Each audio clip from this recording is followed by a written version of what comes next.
লাখ টাকার প্রশ্ন। লাখ টাকার প্রশ্ন হচ্ছে, যাদবপুর কি বামেরা পাবে? সারা রাজ্যে 42টার মধ্যে দুটো জায়গায় বামেদের সুযোগ আছে। একটা হচ্ছে মুর্শিদাবাদে মোহাম্মদ সেলিম দাঁড়িয়েছেন, সে ভোট তো হয়ে গেছে, তার ভাগ্য নির্ধারণ হয়ে গেছে। আর একটা হচ্ছে যাদবপুর, যেটা ভোট হবে আর কি।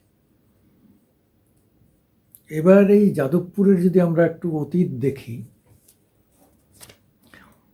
2014 সালে 2014 যে নির্বাচন হয়, লোকসভা নির্বাচন, সেই নির্বাচনে মিমি চক্রবর্তী তৃণমূলের হয়ে দাঁড়িয়েছিলেন। তিনি পেয়েছিলেন 6,88,472 ভোট। আর বিজেপির অনুপম হাজরা, সে অনুব্রতকে কাকা বলে ডাকতো, অনুব্রতের সঙ্গে খুব বিয়ে ছিল। অনুপম হাজরা এসে এখানে দাঁড়ালেন, তিনি পেলেন 3,93,264 ভোট। মানে ডিফারেন্সটা প্রায় 3-এর কাছাকাছি। বিকাশ রঞ্জন ভট্টাচার্য, বিখ্যাত আইনজীবী সিপিআইএমের, তিনি পেলেন 3,02,264 ভোট, অর্থাৎ 88,000 ভোট কম পেলেন বিজেপির থেকে। এটা 2014-তে। 2019-এ এসে ফিগারটা কীরকম হলো?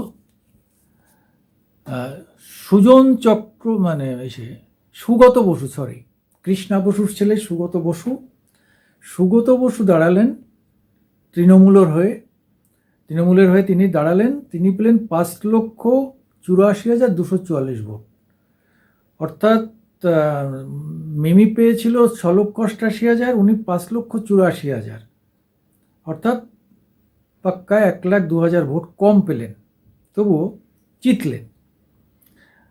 আর 2019-এ ডক্টর সুজন চক্রবর্তী সেকেন্ড হলেন সিপিএমের, তিনি পেলেন 4,59,041 ভোট। তাহলে আর যিনি ছিলেন ডক্টর অনুপ্রসাদ ঘোষ বিজেপির, তিনি 1,55,000 ভোট পেলেন। 14-তে তার অনুপম পেয়েছিল তার দলের 3,90,000, সেখানে উনি পেলেন 1,55,000, অর্থাৎ 2019-এ বিজেপি পিছু হটল। কারণটা কিছু বোঝা গেল না। যারা 2014-তে যখন বিজেপির সত্যিই কিছুই ছিল না বাংলাতে, হ্যাঁ, সেই সময় বিজেপি সবে নাম উঠছে, বরাবরই ছিল তপন শিকদার, তারপরে আপনার নবদ্বীপের একজন ছিলেন, যাই হোক, দুটো সিট ছিল। কিন্তু কথাটা হচ্ছে 2019-এ এসে দেখা গেল তারা পিছু উঠল বিজেপি।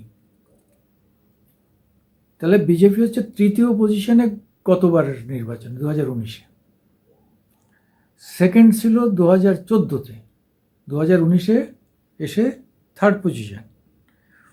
এইবার 2024-এ কে দাঁড়িয়েছে? বিজেপি ডক্টর অরিন্দম গাঙ্গুলি দাঁড়িয়েছেন, অনির্বাণ গাঙ্গুলি, মাফ করবেন, অনির্বাণ গাঙ্গুলি দাঁড়িয়েছেন, একজন খুব উচ্চ শিক্ষিত এবং স্থিতধী খুব তাত্ত্বিক নেতা, তাকে দাঁড় করিয়েছে এখানে। আর সেইখানে ঠিক তার উল্টো চরিত্রের টিএমসি সায়নী ঘোষকে এনে দাঁড় করিয়েছে। খুব চপল এবং তার কথাবার্তার কোনো ধারভার নেই। সেই শিবের এসে কন্ডম লাগিয়ে সেই তো ভয়ঙ্কর এক বিতর্কে পড়ে গিয়েছিলেন। যাক, ও সবসময় বিতর্কে থাকতে পছন্দ করে। ওই বলছিল না যে লাগ সায়নী লাগ, হ্যাঁ, লেগে পড়, এই যে কথাবার্তা বলে সবসময় সায়নী কিন্তু মিডিয়ার ফোকাসে থেকে গেছে, হ্যাঁ, এই জায়গাটা ওর বাড়তি লাভ। আর একটা সুন্দর ছেলে দাঁড়িয়েছে সৃজন ভট্টাচার্য সিপিএমের থেকে, হ্যাঁ, খুব হোল টাইমার এবং খুবই সুন্দর ব্যবহার, বুদ্ধিদীপ্ত চেহারা, সব মিলিয়ে। এবার কি হবে? যাদবপুর কার? সুজন চক্রবর্তী তো এখানে নেই, তিনি দমদম সরে গেছেন। তাহলে নাম করা পুরনো কোনো ক্যান্ডিডেট এবার নেই, সবারই নতুন মুখ। এবার কি হবে? তবে মানে টিএমসি সিপিএমের লড়াইয়ে এখানে কি একটু লাভজনক অবস্থায় বিজেপি থাকবে? না, আবার সায়নী ঘোষ এখানে বিজেপির ভোটটা যদি তৃণমূলের দিকে যায়, অর্থাৎ ভাঙড়ের মুসলিম ভোটটা যদি তৃণমূলের দিকে যায়, তাহলে কিন্তু সায়নীর জেতার সম্ভাবনা বেশি। কিন্তু আশঙ্কা হচ্ছে যে ভাঙড় আর সেই 14 বা 19-এর ভাঙড় নেই, 2024-এর ভাঙড় সম্পূর্ণ আলাদা। সেখানে নতুন একটা দলের জন্ম নিয়েছে, নওশাদ সিদ্দিকীর দল। খুব মিষ্টি চেহারার নওশাদ সিদ্দিকী, খুবই ভদ্র সভ্য এবং মুসলিমদের কাছে পীরের লোক ওরা। সেই জন্যে ওরা কিন্তু একটা দারুণ জায়গায় আছে। সেই জায়গায় দাঁড়িয়ে কি হবে? এই ভোট কাটাকাটি যদি ভাঙড়ে ঠিকঠাক হয়, তাহলে কিন্তু এখানে বিজেপির সুযোগটা বেড়ে যাবে। আর যদি ভোটটা বেশি না কাটে, মুসলিম ভোটটা যদি এনব্লক চলে যায় তৃণমূলের দিকে, যেটা টেন্ডেন্সি রাজ্যের, তাহলে কিন্তু এখানে টিএমসি গেইন করে চলে যেতে পারে, সায়নী ঘোষ গ্রেম করে বেরিয়ে যেতে পারে। কিন্তু বিষয়টা অতটা সহজ হবে না, কারণ হচ্ছে যে এই এলাকাটা হচ্ছে মানে পূর্ববঙ্গের উদ্বাস্তুদের কলোনি এবং উদ্বাস্তু মানে ওপার বাংলার মানুষ, যারা একটা সময় সত্যি বামফ্রন্টকে দারুণভাবে সাহায্য করেছিল, হ্যাঁ, পছন্দ করত, যেহেতু তাদের ওই সময় এখানে আসার পরে কলোনি করা, তাদের বিভিন্ন রকমভাবে সাহায্য করেছিলেন জ্যোতি বসু সরকার, বামেরা খুব সাহায্য করেছিলেন। কিন্তু আজকে সেই বামেদের ভালোবাসার জায়গাটা নিয়ে নিয়েছে, অনেকটাই নিয়ে নিয়েছে বিজেপি। কারণ যেটা ধর্মীয় পরিবেশ তৈরি হয়েছে, মানে মুসলিম বনাম হিন্দু ভোট, এর একটা পোলারাইজেশন, অ্যাকুট পোলারাইজেশনের দিকে যাচ্ছে। এবং মমতা যথারীতি তার মেরুকরণের তাস ভালো মতন খেলছেন। এটা আবার তার মানে বিজেপিকে সুবিধা করে দিচ্ছে। বিজেপি তখন হিন্দু তাস খেলতে সুবিধা করছে।